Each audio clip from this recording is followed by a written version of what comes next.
Bismillah, Assalamualaikum warahmatullahi wabarakatuh. Anak-anak Ustadz semuanya, puji syukur kita ucapkan kepada Allah Subhanahu wa Ta'ala atas segala kasih sayangnya, atas segala limpahan rahmat serta karunia-Nya kepada kita, sehingga kita dapat melanjutkan kembali pembelajaran kita. Alhamdulillah, kita sudah sampai di subtema keempat, yaitu di subtema terakhir di tema 1 ini, yang mana kemarin kita sudah mengetahui beberapa cara perkembangbiakan tumbuhan. Di pembelajaran kedua ini kita akan membahas lebih dalam, yaitu perkembangbiakan tumbuhan dengan biji dan perkembangbiakan tumbuhan dengan tunas. Yang pertama, perkembangbiakan tumbuhan dengan biji. Sebagian besar tumbuhan berkembang biak dengan biji. Ketika tumbuhan sudah dewasa atau besar, ia akan berbunga dan menghasilkan buah. Di dalam buah terdapat biji. Biji berkembang lalu menjadi tanaman baru. Lalu tanaman baru tersebut tumbuh menjadi dewasa dan berbuah. Perputaran tahapan perkembangan tersebut membentuk sebuah daur hidup atau sebuah siklus hidup. Sekarang mari kita ketahui bersama-sama tentang bagian-bagian yang terdapat di dalam biji. Di dalam biji terdapat embrio. Embrio ini adalah calon tumbuhan baru. Embrio inilah yang akan nanti tumbuh menjadi tumbuhan baru. Setelah embrio, ada bagian yang bernama kotiledon. Kotiledon ini merupakan sumber makanan untuk calon tumbuhan baru. Jadi, embrio akan memakan makanan di kotiledon. Selanjutnya, bagian biji yang paling luar adalah selimut biji. Selimut biji ini gunanya untuk melindungi biji.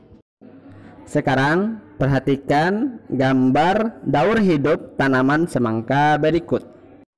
Kita lihat gambar daur hidup semangka dari A sampai E. Gambar A merupakan tanaman semangka yang sudah berbuah. Lalu gambar B, tanaman baru yang mulai tumbuh. Lalu gambar C adalah tanaman dewasa yang sudah mulai berbunga. Lalu gambar D adalah gambar biji, dan E adalah tanaman baru yang sudah mulai besar. Jika kita perhatikan dari gambar A sampai E belumlah beraturan. Sekarang coba anak Ustadz urutkan gambarnya dari gambar A sampai E sehingga menjadi daur hidup tanaman semangka yang berurutan. Setelah perkembangbiakan dengan biji, kita masuk pada perkembangbiakan tumbuhan dengan tunas. Tunas adalah anakan atau anak dari tumbuhan yang tumbuh di dekat tumbuhan induknya. Umumnya, tunas tumbuh dari batang yang ada di dalam tanah. Contohnya, pohon pisang, bambu, dan pohon kelapa. Tetapi ada juga tunas yang tumbuh di daun. Contohnya, tanaman cocor bebek. Berbicara mengenai pohon bambu, batang pohon bambu memiliki banyak manfaat. Selain manfaatnya seperti yang tertera pada gambar, bambu juga dapat dijadikan sebagai alat permainan.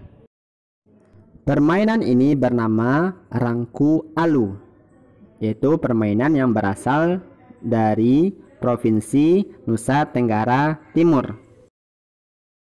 Permainan ini terdiri atas 5 orang pemain.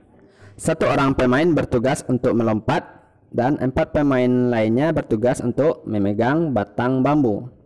Setiap pasangan memegang bambu berhadap-hadapan dan menggerakkan bambu secara bersamaan.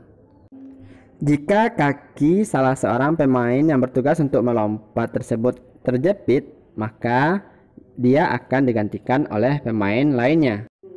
Permainan ini sangat membutuhkan kerjasama yang baik antara sesama pemegang bambu.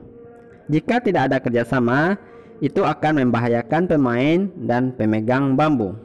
Serta permainan ini juga membutuhkan konsentrasi, sehingga pemain harus fokus dalam permainannya. Alhamdulillah, pembelajaran kita pada pembelajaran kedua ini sudah selesai. Ustadz berharap anak-anak Ustadz yang di rumah dapat memahami apa yang Ustadz sampaikan.